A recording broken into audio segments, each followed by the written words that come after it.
preference is rarely only about function.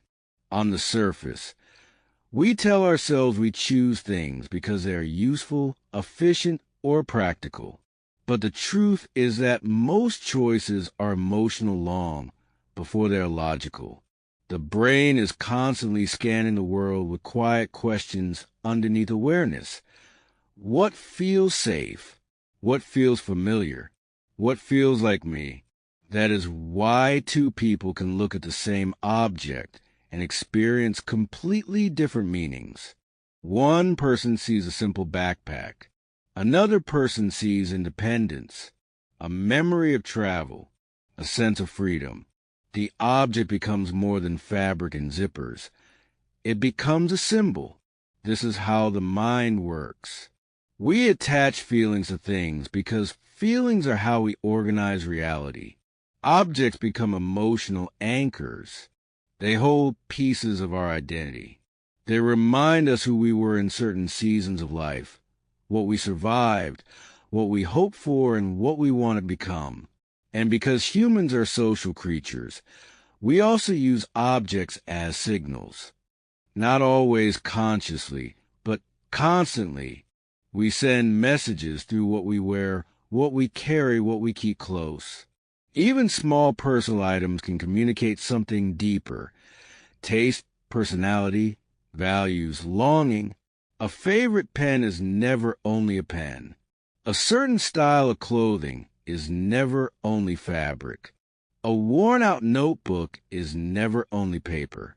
These are extensions of the self. They become part of the emotional landscape of a person's life. That is why personal belongings can reveal psychology, not because they magically expose secrets, but because people naturally surround themselves with things that resonate with their inner world. What we choose reflects what we need. What we keep reflects what we fear losing. What we return to reflects what makes us feel whole. So when we talk about personal objects, we are not talking about materialism. We are talking about meaning. We're talking about the quiet psychological truth that humans do not live only in physical environments. We live in symbolic ones. The brain is built for survival, not for perfect reasoning. And survival depends heavily on familiarity. Familiar things feel safe, even when they are not objectively better. Familiarity reduces uncertainty. It lowers the brain's workload. It gives the nervous system a sense of predictability. This is why people often prefer what they already know. The mind interprets the familiar as less risky. Even if a new option is superior, the emotional system hesitates, because emotionally, unfamiliarity can feel like danger. That is why change is difficult. Not because people are irrational, but because the brain treats change as potential loss. Loss is processed more intensely than gain. Losing something familiar triggers alarm. Gaining something new does not always create the same emotional comfort, and this is where attachment forms. Attachment is not only about people. It is also about objects, routines, environments, and symbols. The mind attaches to what has become part of its emotional stability.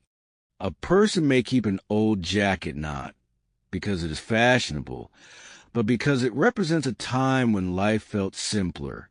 Someone may refuse to replace an outdated phone because it feels like a companion, something that has been present through years of messages, photos, and memories. Objects become containers. They hold emotional history. They hold continuity. And continuity matters because identity depends on it. The self is not a single moment. The self is a story. And objects often serve as physical proof that the story is real. That is why losing certain belongings feels strangely personal. It is not only inconvenience. It is grief, because something symbolic has disappeared. Something that carried emotional weight is gone. This also explains why people form strong preferences. Preferences are rarely neutral. They are shaped by experience, memory, culture, and personal meaning. When someone chooses a certain style, a certain brand, a certain aesthetic, they are not only choosing an object, they are choosing a feeling.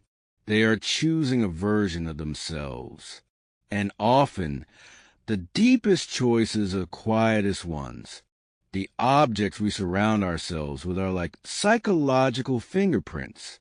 They reveal what comforts us, what inspires us, what we want others to see, and what we want to remind ourselves of. If you want to understand human psychology, do not only listen to what people say. Notice what they keep close. Notice what they return to. Notice what they protect. A person's belongings can reflect their inner priorities. Someone who values control may prefer order, minimalism, clean lines, precision. Someone who values warmth may surround themselves with soft textures, nostalgic items, sentimental objects. Some people collect objects because collecting creates stability. It creates a sense of ownership in a world that often feels unpredictable. Other people reject objects because they fear attachment, or because simplicity feels like freedom. Even the smallest items can carry meaning. A keychain from a trip, a photo in a wallet, a notebook filled with unfinished thoughts. These are not random. They are emotional traces. And in social life, objects also become communication. People signal status, belonging, individuality, rebellion, comfort, ambition, sometimes without realizing it. This is why personal items are not shallow. They are psychological language. But the most important point is not judgment. It is understanding. Because everyone is doing the same thing, building a world that feels emotionally livable. We all arrange our surroundings to regulate our inner state. We keep what calms us. We avoid what unsettles us. We choose what feels like home. And when you recognize this, you begin to see a deeper truth. Human beings are constantly translating emotion into environment. So the next time you notice someone's personal objects, do not only see material things. See the story underneath. See the emotional logic. See the quiet attempt to create safety, identity, and meaning. Because in the end, preference is not only about function. It is about emotion. It is about memory. It is about belonging. And the objects we love are often mirrors, reflecting back the parts of ourselves we are still trying to understand.